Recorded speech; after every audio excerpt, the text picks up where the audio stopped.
안녕하세요. 오늘 소개할 책은 천명관 장편소설 고래입니다. 저는 이 책을 2012년에 처음 접했는데요. 강렬한 책을 읽고 싶다. 닥치는 대로 읽는데 왜 심심한 생각이 들까 하는 제 이야기를 듣고 지인이 소개해줬습니다. 표지가 너무 강렬하죠? 강렬하다 못해 역시 문학 수상작이라 촌스러운가 했지만 이 책을 다 읽은 후 더 시뻘겋게 타올라도 불만이 없었답니다. 저는 두 권의 책을 가지고 있는데 한 권은 문학동네 한국문학 전집으로 해서 나온 거고요. 그리고 다른 한 권은 방금 전 말씀드린 문학동네 소설상 수상작으로 해서 나온 빨간 표지였습니다. 역시 빨간 표지로 된 이 책이 진리였어요. RM이 이 책을 읽으려고 한 달째 마음먹기만 한다잖아요. 저는 그 말을 100% 공감합니다. 처음엔 뭘 모르고 읽었어요. 두 번째는 다시 책을 꺼내는데 이만큼이나 지났잖아요. 책에 대한 무서움이라고 할까요? 네, 무서웠어요. 인터넷 서점에 미리 보기까지 함께 읽어볼게요. 여러분도 저처럼 충격과 혼란의 시기를 겪고 이 책에 곧 빠져들 거예요. 공장. 훗날 대극장을 설계한 건축가에 의해 처음 그 존재가 알려져 세상에 흔히 붉은 벽돌의 여왕으로 소개된 그 여자 벽돌공의 이름은 춘희이다. 전쟁이 끝나가던 해 겨울, 그녀는 한 거지 여자에 의해 마국간에서 태어났다. 세상에 나왔을 때 이미 7kg에 달했던 그녀의 몸무게는 14살이 되기 전에 100kg을 넘어섰다. 벙어리였던 그녀는 자신만의 세계 안에 고립되어 외롭게 자랐으며 의붓 아버지인 문으로부터 벽돌 굽는 모든 방법을 배웠다. 800여 명의 목숨을 앗아간 대화재 이후 그녀는 방화범으로 체포되어 교도소에 수감되었다. 영어의 시간은 참혹했으며 그녀는 오랜 교도소 생활 끝에 벽돌 공장으로 돌아왔다. 당시 그녀의 나이 27이었다.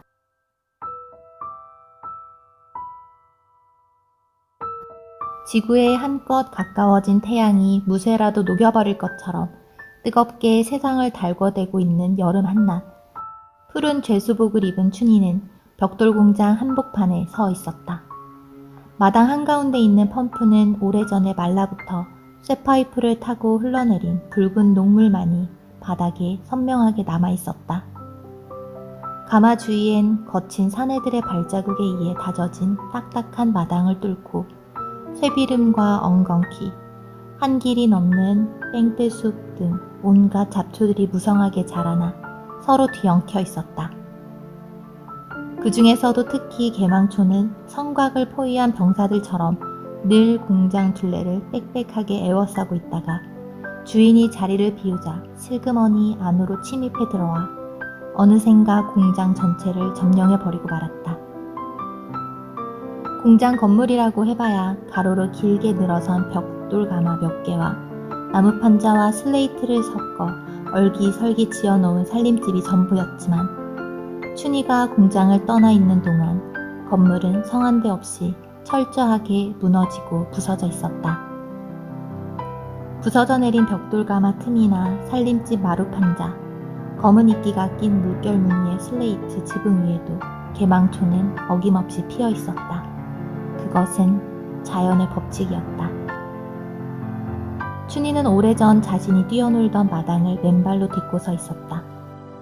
펌프 옆엔 한때 무성한 잎을 달고 있던 미루나무가 밑동이 부러진 채 썩은 고주박이 되어 나뭇잎 대신 살찐 느타리 버섯을 주렁주렁 달고 있었다. 공장에 미만하던 인부들의 땀냄새와 왁자한 소라는 모두 사라지고 드넓은 공장 마당엔 춘희 혼자만이 돌아와 서 있었다. 그녀는 공장으로 돌아오는 내내 가슴이 먹먹해질 만큼 그리웠던 풍경들을 허겁지겁 눈으로 좇으며 사람의 흔적을 찾으려 애를 썼지만 그것은 이미 오랜 세월 비바람에 씻기고 지워져 공장 어디에도 남아있지 않았다.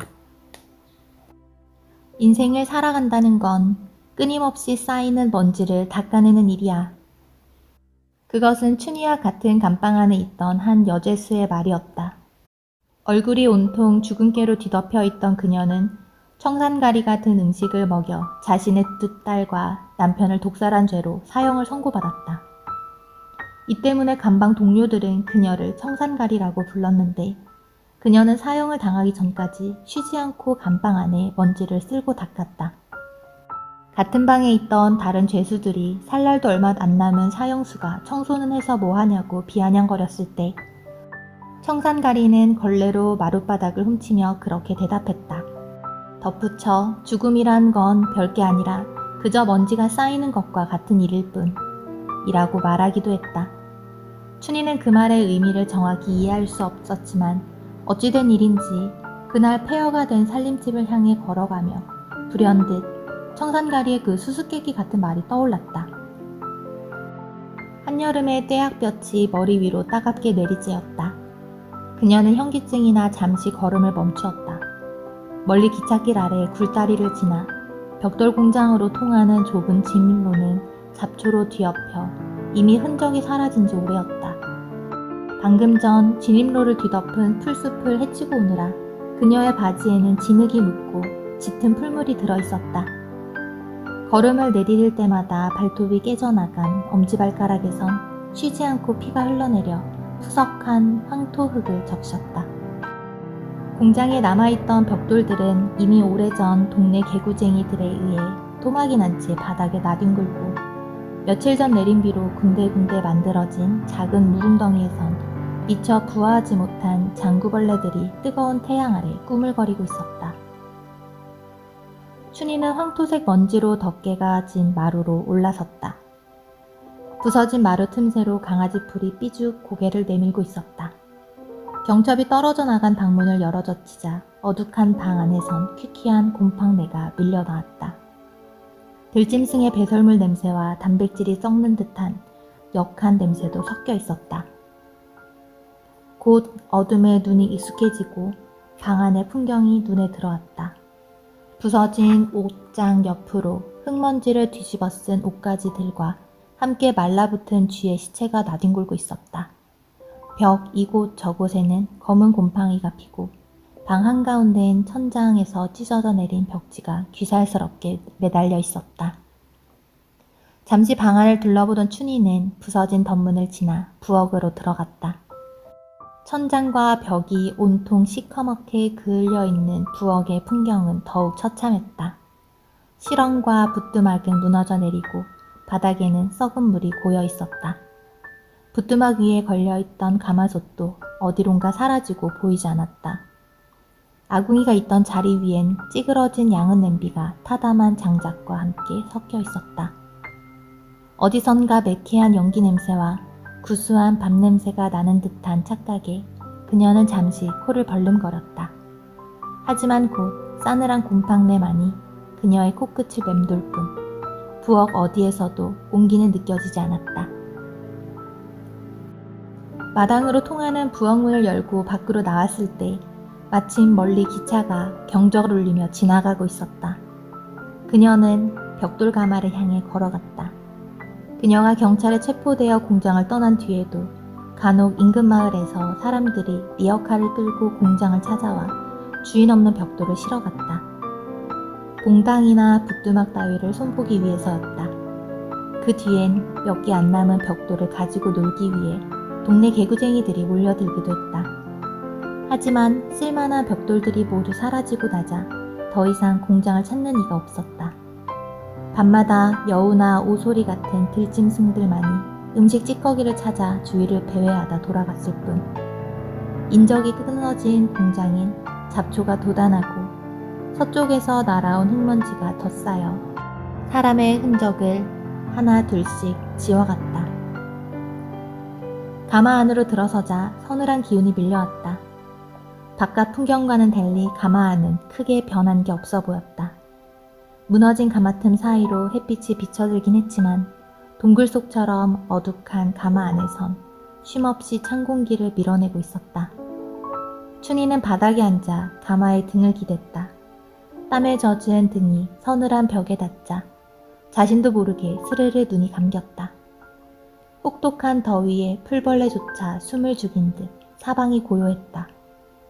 붉은 벽돌로 가득 들어찬 공장 마당의 풍경이 꿈인 듯 생시인 듯 눈앞에 펼쳐졌다.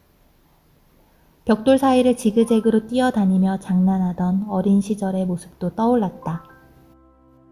인부들을 닥달하던 양아버지의 고함 소리도 들리는 듯 했고 짙은 화장을 한 엄마의 눈웃음 치는 얼굴이 떠오르기도 했다. 언젠가 엄마를 따라 들어간 극장에서 보았던 영화의 한 장면이 어른거리기도 했다. 총소리와 말발굽 소리, 금발의 여자들이 내지르는 호들갑스러운 비명소리가 어지럽게 뒤엉켜 귓가를 맴돌았다.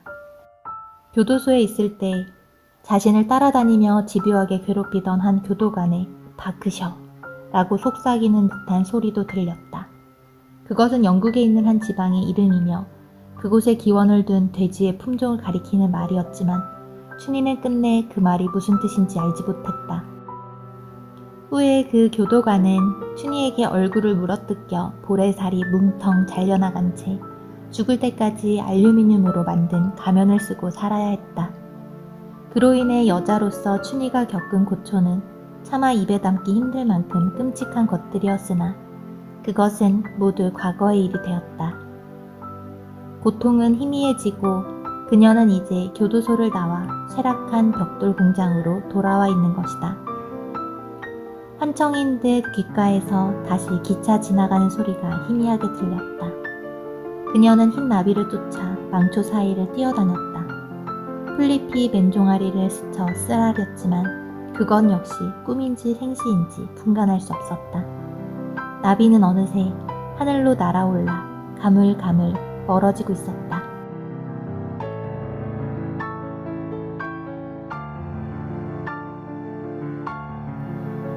책에 대한 흥미가 조금 생기셨나요? 이 책의 줄거리를 얘기해볼까 해요. 블로그를 찾아봐도 이렇다 하게 시원하게 읽히는 글이 없더라고요. 누군가 전체 줄거리를 이야기해보라고 하면 저도 못할 것 같긴 해요. 그래도 조금 끄적여 보겠습니다. 총 3부로 나눠진 고래는 1부와 2부는 노파와 금복의 이야기가 3부는 춘희의 이야기로 이루어져 있어요.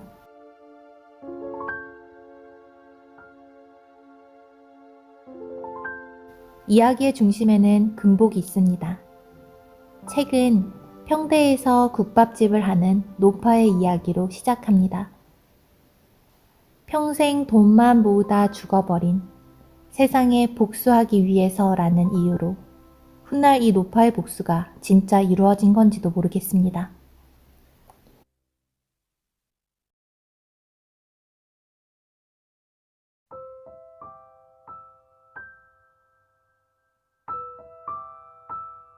금복이가 집을 떠나 새 보금자리를 찾을 때 쫓아간 첫 남자는 생선 장수였습니다.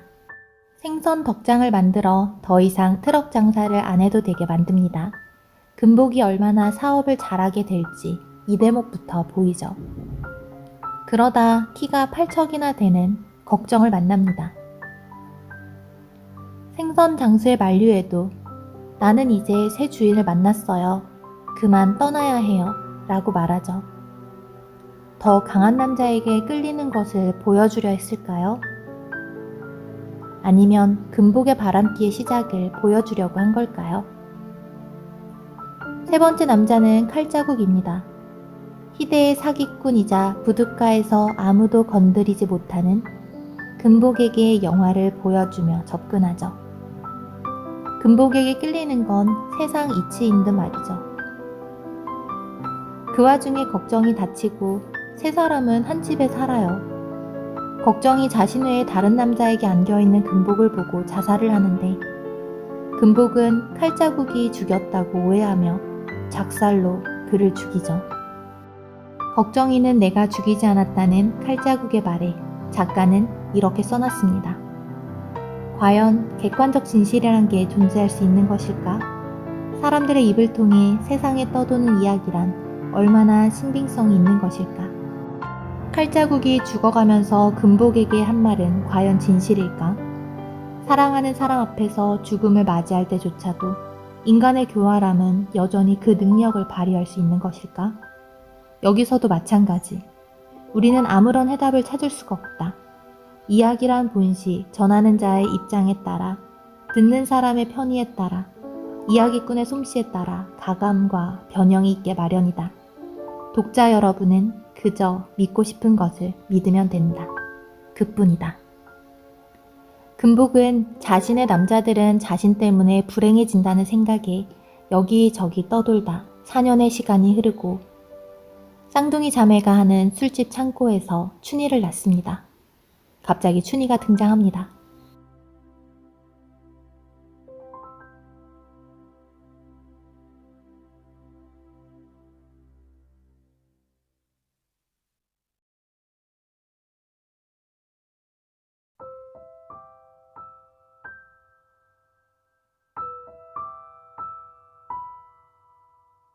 이제 다시 떠날 때가 됐다고 생각한 금복에게 마침 평대의 한 국밥집을 맡을 사람이 필요하다는 얘기에 쌍둥이 자매를 떠나게 됩니다. 그 평대의 국밥집 기억하시죠? 비가 많이 오는 어느 날 지붕이 내려앉아 금복은 돈벼락을 맞습니다. 노파가 평생 모으던 돈이었죠. 이렇게 잊혀질 뻔한 노파가 이야기 내내 있었던 것입니다. 칼자국 덕에 커피를 알게 된 금복이 국밥과 커피를 판매하죠. 이미 이야기했잖아요. 금복은 사업 수완이 좋은 여자예요. 물론 바람기도요. 헤어졌던 쌍둥이 자매와 코끼리 전보도 부르고 우연히 만난 생선 장수도 거둡니다. 말 못하는 춘희의 유일한 친구가 코끼리 전보입니다. 노파의 돈으로 돈을 불리고 불리면서 그 돈으로 벽돌 공장을 짓습니다. 바로 문씨가요. 완벽한 벽돌을 만들어 팔기 시작하고 금복은 극장을 지으려고 합니다. 고래 모양으로요. 칼자루 덕분에 커피도 영화도 존 웨인도 알게 된 금복은 실제로 행복한 시간을 보내죠. 그러다 도망친 창부 수련을 거두고 애정을 주기 시작합니다. 수련의 여성성이 금복을 더욱 남성스럽게 만듭니다. 이전에 금복이 남자를 홀리던 그 느낌을 수련에게서 느끼죠. 어린 시절 동네 친구인 약장수를 극장의 지배인으로 불러들입니다. 자기가 아끼는 수련과 바람이 나면서 결국 금복은 폐인이 됩니다. 폐인이 된 금복은 영화를 보다 휘발유 묻은 의자 위에 라이터를 떨어뜨려 죽음을 맞이합니다. 노파의 저주가 아직도 인 거죠. 금복의 죽음에 대해서 작가는 이렇게 썼어요. 무모한 열정과 정념, 어리석은 미혹과 무지, 믿기지 않는 행운과 오해, 끔찍한 살인과 유랑, 비천한 욕망과 증오, 기이한 변신과 모순, 숨가쁘게 굴곡졌던 영욕과 성쇠는 스크린이 불에 타 없어지는 순간 설명할 수 없는 복잡함과 아이러니로 가득 찬 그 혹은 그녀의 거대한 삶과 함께 비눗방울처럼 삽시간에 사라지고 말았다. 이렇게 2부가 끝납니다. 3부는 극장에 불을 낸 사람이 춘희로 지목되어 감옥 생활을 하다 벽돌 공장으로 돌아와 죽음을 맞는 내용입니다. 춘희는 감옥에서 수련을 만나고 갑자기 춘희를 미워하는 간호사도 만나고 노파의 애꾸는 딸도 등장을 하죠. 벽돌을 다시 굽는 동안 이전에 알던 소년이 트럭 장수가 되어 만나고 그의 아이를 낳고 그 사이 그는 춘희를 떠났다 돌아오는 길에 죽고 아이도 죽고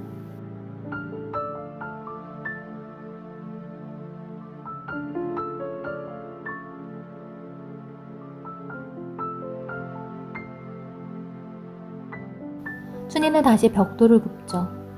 세상과 소통이며 단절이기도 한 그 벽돌을요. 훗날 어느 건축가가 대극장을 지으려고 최고의 벽돌을 찾는데 어마어마하게 쌓인 춘희의 벽돌을 보게 되고 춘희의 이야기는 전설로 붉은 벽돌의 여왕이라고 칭송되기도 합니다.